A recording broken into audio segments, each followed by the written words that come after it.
તો નમસ્કાર દર્શક મિત્રો, સમાચાર આવી રહ્યા છે વાગરાથી। 30 લાખથી વધુની ચોરીનો ભેદ ઉકેલાયો। દાહોદની કુખ્યાત ગેંગનો પર્દાફાશ।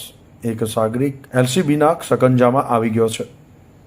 ભરૂચ જિલ્લા લોકલ ક્રાઇમ બ્રાન્ચે વાગરા તાલુકાના સારણ ગામે આશરે 20 દિવસ પહેલા થયેલી 30.85 લાખની ગરફોડ ચોરીનો ભેદ ઉકેલી દાહોદ જિલ્લાના ગરબડા વિસ્તારની એક કુખ્યાત ચોર તુર્કીનો પર્દાફાશ કર્યો છે।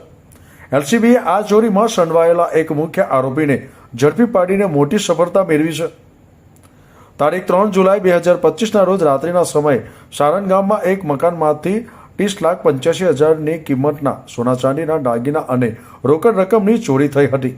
આ ચોંકાવનારી ઘટનાથી ગામમાં ભયનો માહોલ છવાઈ ગયો હતો। બનાવને પગલે ભરૂચ એલસીબી ટીમે તાત્કાલિક ટેકનિકલ સર્વેલન્સ અને ગુપ્ત બાતમીદારોની મદદથી તપાસનો ધમધમાટ શરૂ કર્યો હતો। તપાસ દરમિયાન એલસીબીને ચોક્કસ બાતમી મળી હતી કે આ ચોરી પાછળ દાહોદ ગરબડા વિસ્તારને એક સક્રિય ચોર તુર્કીનો હાથ છે। આ બાતમીને આધારે એલસીબીની એક વિશેષ ટીમને તાત્કાલિક દાહોદ જિલ્લા ગરબડા વિસ્તારમાં રવાના કરવામાં આવી હતી। ત્યાં ગ્રામ્ય વિસ્તારની જટિલ ભૌગોલિક પરિસ્થિતિ અને સ્થાનિક બાતમીદારો પાસેથી મળેલ ગુપ્ત માહિતીના આધારે ઝીણવટભરી તપાસ હાથ ધરવામાં આવી હતી। આ સઘન તપાસના અંતે એલસીબીએ સારણ ગામમાં થયેલી ચોરીમાં સંડવાયેલા મુખ્ય આરોપી વિજય દીપાભાઈ નાનિયા પલાસ રહે આમલી ખજુરિયા જિલ્લો દાહોદને ઝડપી પાડ્યો। પ્રાથમિક પૂછપરછ દરમિયાન આરોપી વિજય પલાસે સ્વીકાર્યું હતું કે તેણે પોતાના અન્ય સાગરીતો સાથે મળીને 2 જુલાઈ 2025ના રોજ આ ગુનો આચર્યો હતો। ચોરી કરેલા મુદ્દામાલમાં મોટી માત્રામાં સોના ચાંદીના દાગીના અને રોકડ રકમનો સમાવેશ થાય છે। ઝડપાયેલ આરોપી વિજય દીપાભાઈ નાનિયા પલાસ વિરુદ્ધ ભારતીય નાગરિક સુરક્ષા સંહિતા મુજબ કાયદેસરની કાર્યવાહી કરીને તેને વાગરા પોલીસને સોંપવામાં આવ્યો છે।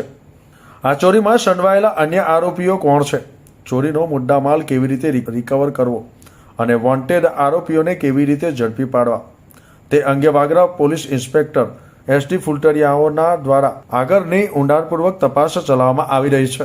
એલસીબી દ્વારા પર્દાફાશ કરાયેલ આ દાહોદ ગેંગના અન્ય 3 કુખ્યાત આરોપીઓ હાલ ફરાર છે, જેમાં નિકેશ જવસિંહ પલાસ, અરવિંદ મડિયા મીના તેમજ શિવરાજ ઢાકર પલાસ, જે તમામ આરોપીઓ દાહોદના ગરબડા વિસ્તારના હોવાનું બહાર આવ્યું છે।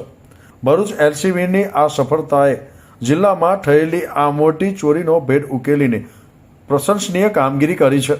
હવે વાગરા પોલીસ બાકીના આરોપીઓને ઝડપી પાડી ચોરીના તમામ મુદ્દામાલ રિકવર કરે તેની રાહ જોવાઈ રહી છે। નઈમ દિવાનો રિપોર્ટ, ન્યૂઝ ટુડે, વાગરા।